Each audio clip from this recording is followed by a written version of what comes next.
The slap echoed before anyone even saw her hand move. Aunty Bisi's head snapped to the side, her wrapper loosening as she staggered back. The metal bowl of smoked fish crashed to the ground, scattering into the dusty courtyard. "Please, Mama Sarah, I said I'll balance it next week." Her voice trembled. "Next week?" Mama Sarah stepped forward, eyes sharp, voice louder. "You think this place is charity?" No one moved. Doors creaked open just enough for eyes to peek through. Curtains shifted. Children froze mid-play. A small boy started crying. His sister quickly covered his mouth. Mama Sarah pointed at the scattered fish. "Pick that nonsense up, or you won't sleep in my compound tonight." Aunty Bisi dropped to her knees immediately, hands shaking as she scrambled to gather the fish. I'm sorry, she kept muttering. "Sorry doesn't pay rent," Mama Sarah snapped. Silence swallowed the compound. 17 Kanu Close was not just a place people lived. It was a place people endured. And Mama Sarah? She didn't manage the compound. She ruled it. If you're already feeling this tension, don't forget to like the video and subscribe, because this story, it only gets worse. Every morning followed the same pattern. Footsteps early, voices low, no laughter. Tenants moved like shadows, careful, quiet, calculating. "Did you hear what happened to Bisi?" One woman whispered behind a half-closed door. "She's lucky she wasn't thrown out," another replied. Lucky. That word didn't mean what it used to anymore. Across the compound, a man sat on a wooden stool, counting crumpled notes for the third time. Uncle Tunde. 16, 17, he sighed, rubbing his forehead. "I'm still short." His neighbor leaned closer. "How much?" "Just 5,000. "That woman won't hear that." Tunde let out a dry laugh. "I know." And right on cue, her voice cut through the air. "Tunde!" His shoulders dropped. "I'm coming," he muttered. He stood slowly, like a man walking towards something he already knew would break him. Mama Sarah stood in the middle of the compound, hands behind her back. "My money." "I have most of it," Tunde said carefully. "Just give me 3 days." "3 days?" She cut him off, laughing harshly. "You think I'm stupid?" "No, Mama Sarah, She didn't let him finish. She raised her hand slightly, and just like that, 2 police officers stepped into the compound. Nobody saw when they arrived. They just appeared. Officer Kadim adjusted his cap, scanning the scene lazily. "Problem?" he asked. Mama Sarah pointed at Tunde. "This one thinks he can cheat me." Tunde stepped back immediately. "No, sir. I just need small time."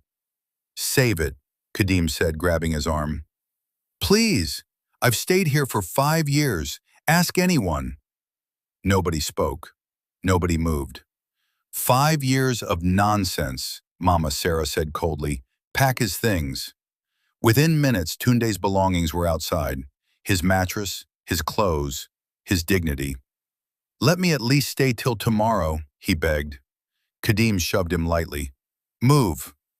Tunde looked around one last time. Not angry, not shouting, just empty. "I understand," he said quietly, and then he walked away. No one followed him. No one helped. Because at 17 Kanu Close, survival came before kindness. That evening, the compound was quieter than usual. Even the air felt heavier. But the next morning, something changed. A taxi pulled up. Heads turned instantly. Nobody new came here unless they were desperate or didn't know what they were walking into. The door opened. A young woman stepped out. Simple clothes. No rush. No fear. She looked around slowly, taking everything in. "Who is that?" someone whispered. "I don't know." Mama Sarah stepped forward, already sizing her up. "You're looking for who?" The woman met her gaze directly. "I came for the vacant room." Mama Sarah narrowed her eyes. "You can afford it?" The woman reached into her bag and pulled out cash. Not a small bundle, a thick one. "I'll pay 6 months." The entire compound went still. Mama Sarah blinked once, then smiled slightly. "Welcome," she said. Just like that. No shouting, no insults. Money changed everything. "What's your name?" Mama Sarah asked. "Zainab." "Good. Keep your business to yourself and there won't be any problem." Zainab nodded once. "I prefer it that way."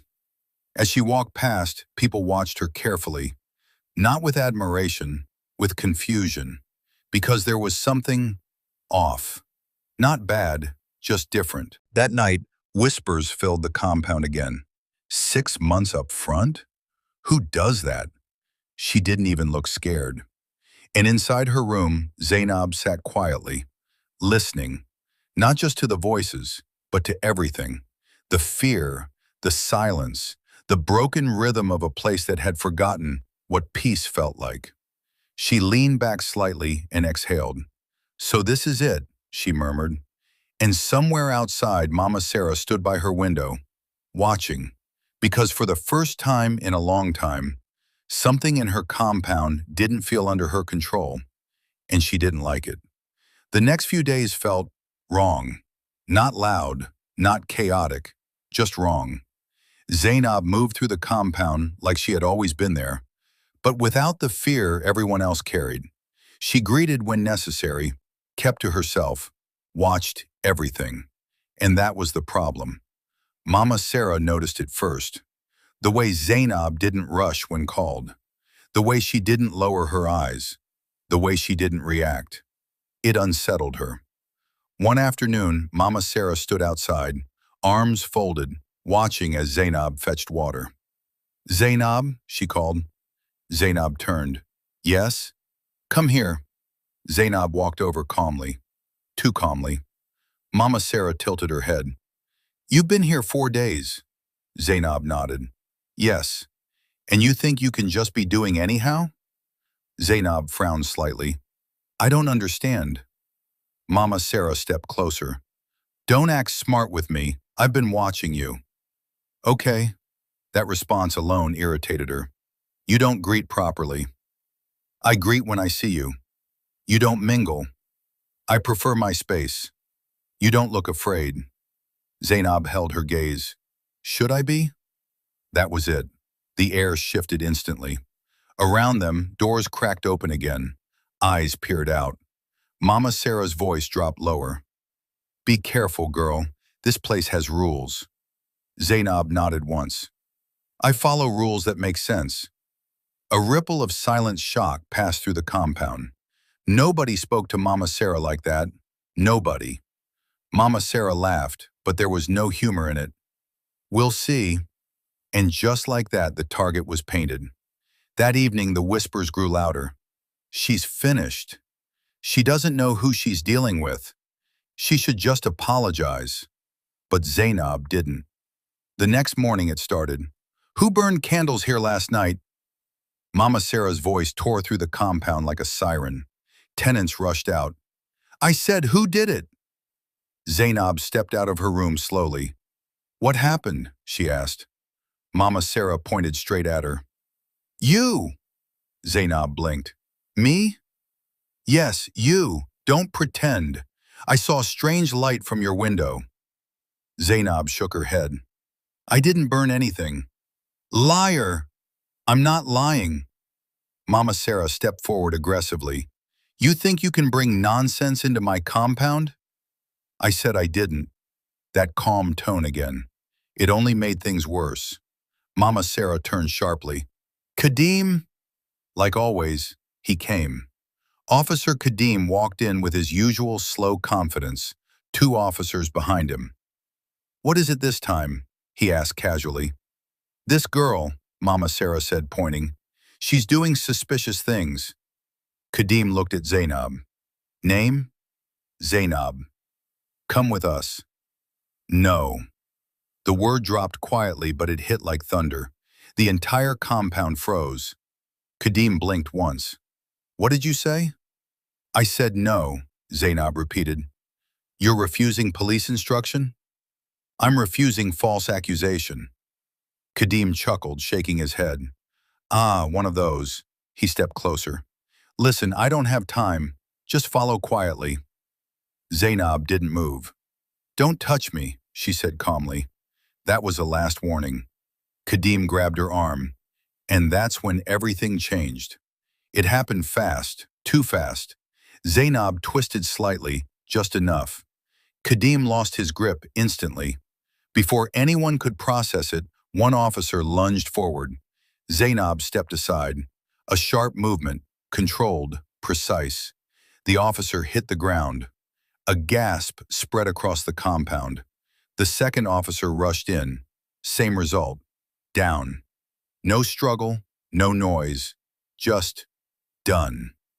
Kadim's expression shifted. This was no longer routine. Who are you? He asked quietly. Zainab didn't answer. He charged. Big mistake. She moved again, calm, calculated. Within seconds, Kadim was on the ground. Flat. Silence. Heavy, unbelievable silence. Nobody breathed. Nobody blinked. Even Mama Sarah looked frozen. Because for the first time, power had been challenged and lost. Zainab stood there steady, not angry, not shouting, just present. You see, she said quietly, looking around. This is the problem. Nobody responded. You're all used to this, she continued. The shouting, the fear, the injustice. She turned to Mama Sarah. And you?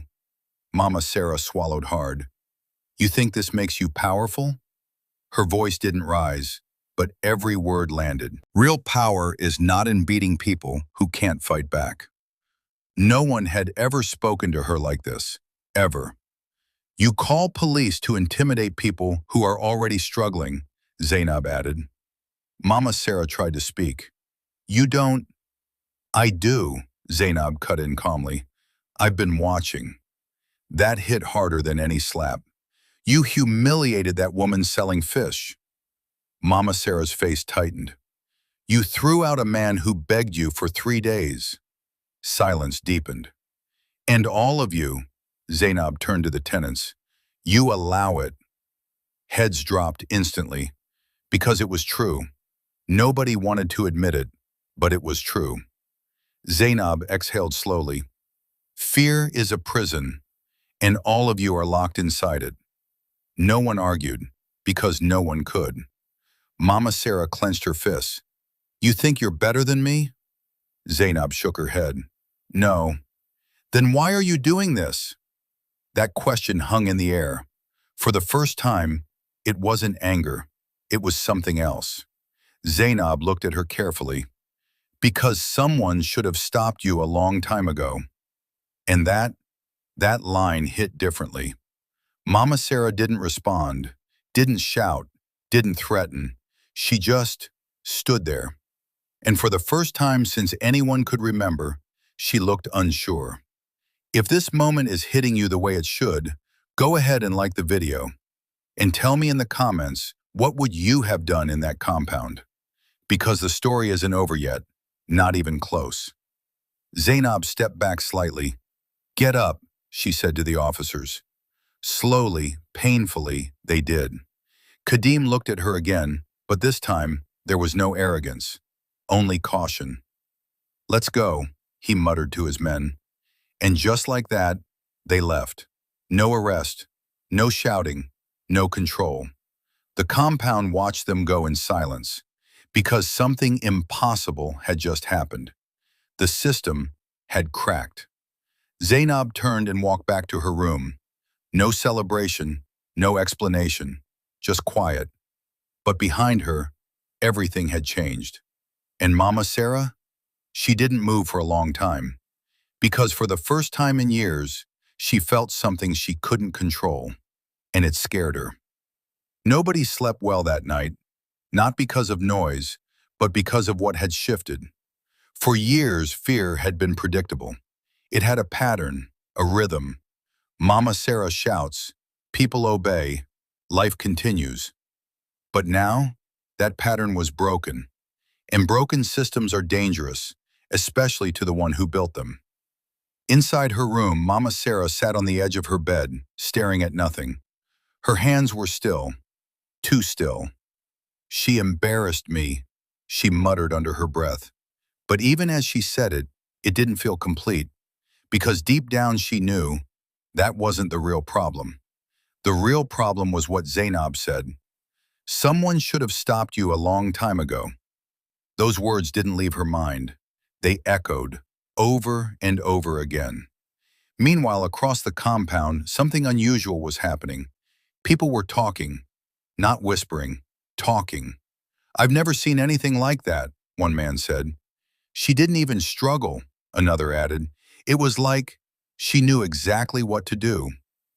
Aunty Bisi shook her head slowly. "It's not just what she did, it's what she said." "She's right," someone murmured. Silence followed, because that truth was uncomfortable. "We've been quiet for too long," another voice said. That was new, very new. And inside her room, Zainab heard it. She sat on the floor, back against the wall, eyes closed. Not smiling, not proud, just listening. "This is where it begins," she whispered softly. The next morning came slowly. The compound felt different, lighter, but tense, like everyone was waiting for something. And it came. Mama Sarah stepped out. No shouting, no immediate orders, just quiet. That alone made people uneasy. She stood in the center of the compound. For a long moment she said nothing. Then, "Zainab," her voice wasn't loud, but it carried. Zainab stepped out of her room calmly. "Yes? Come here." Zainab walked forward. Same steady steps, same calm presence. But this time, something had changed. Mama Sarah didn't move closer, didn't raise her voice, didn't command. She just looked at her. "You think you know me," she said. Zainab tilted her head slightly. "I think I understand your actions." Mama Sarah let out a dry laugh. "My actions?" She looked around the compound, at the same people she had ruled for years. Then back at Zainab. "You want to know why I'm like this?" Zainab didn't answer. She just waited. And slowly, Mama Sarah began. "10 years ago," she said, her voice lower now, "I wasn't like this." No one interrupted. No one moved. "I had a husband. I had plans. I had hope." Her jaw tightened. "Then one day he left. Just like that." A pause. "He took everything. Money, respect. Even my name meant nothing after that." Aunty Bisi's expression softened. "I begged people for help," Mama Sarah continued. "Do you know what they did?" Silence. "They laughed." Her voice cracked slightly. "They told me to be strong, to survive. Nobody helped me." She shook her head slowly. "So I learned." Her eyes hardened briefly. "I learned that kindness is weakness, that if you don't control people, they will destroy you." Another pause. "But somewhere along the line," her voice dropped again, "I became worse than what I was running from." That was it. That was the truth. Raw, unfiltered. Zainab stepped closer. "You didn't become worse," she said quietly. "You became what hurt you." Mama Sarah's eyes flickered. That hit. Hard. "Pain changes people," Zainab continued, "but it doesn't have to define them." Mama Sarah shook her head slightly. "It's too late for that." "No," Zainab said firmly. "It's not." Silence stretched between them. "You still have a choice," Zainab added. "A choice?" Mama Sarah repeated softly. "Yes. To keep hurting people, or to stop." Simple, but heavy. Mama Sarah looked around again, at the people she had shouted at, humiliated, broken, and for the first time, she saw them. Not as tenants, not as problems, but as people. Her shoulders dropped slightly. She started, then stopped. Words didn't come easily anymore, not like before. "I have been wicked," she finally said. No one spoke. "I have been cruel." Her voice trembled now. I have done things I shouldn't have done. Aunty Bisi's eyes filled with tears. Mama Sarah turned to her. I'm sorry. That word landed heavier than anything else in the entire story, because it was real. No shouting, no pride, just truth. I'm sorry, she repeated, louder this time, addressing everyone. Silence. Then, slowly, Aunty Bisi nodded, not fully forgiving, but acknowledging. And that was enough. Zainab stepped back slightly, not interrupting the moment, because this was the real fight, and Mama Sarah had just taken the first step. Days turned into weeks, and something unexpected happened. Change. Not loud, not dramatic, but consistent. Rent was reduced, repairs began. Doors that once stayed shut started opening.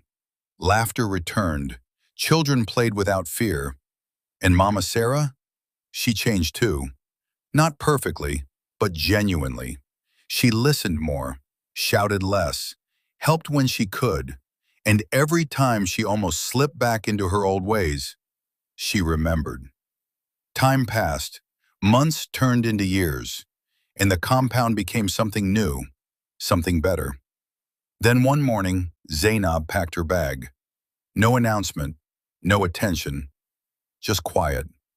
As she stepped outside, Mama Sarah was already there. I knew you would leave one day, she said. Zainab smiled faintly.